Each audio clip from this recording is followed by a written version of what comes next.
Okay guys, here we are. We're going to change the rear axle bushes on the Volvo 850.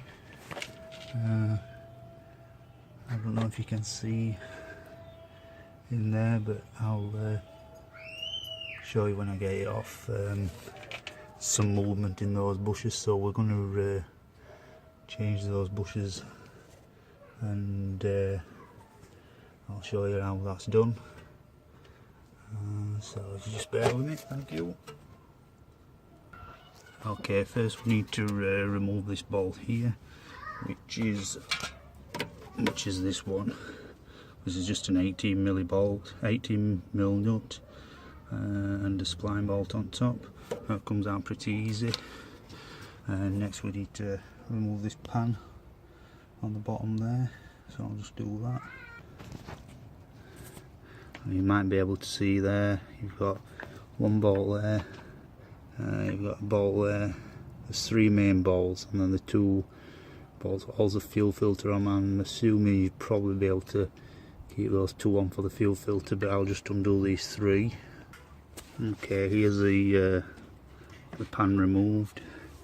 Looks like I'm going to need to drop the other side down to allow the axle to lower down, so I will just do that, and then we'll try and get the bushes on. Okay, the axle down. Just got to get the tool fitted to the vehicle, to the axle, and then we can get these bushes pulled out. Okay, here's the tool fitted to the bush and the axle, and I'm just going to remove it now and see how we go.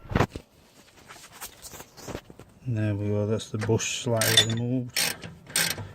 And just wind the tool out, and then it pulls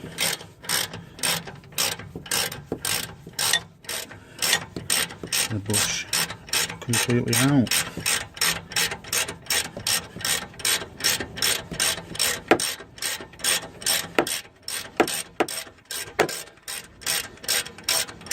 There we go. So I'll just remove the clamp. Okay, here's the new bush fitted into the tool, so I'm just going to fit this into the axle. I've lubricated all the bush, so it should be good to go. Okay, there's the bush fitted into the axle. I'm now going to just mount the axle back up to the body and get this bolted.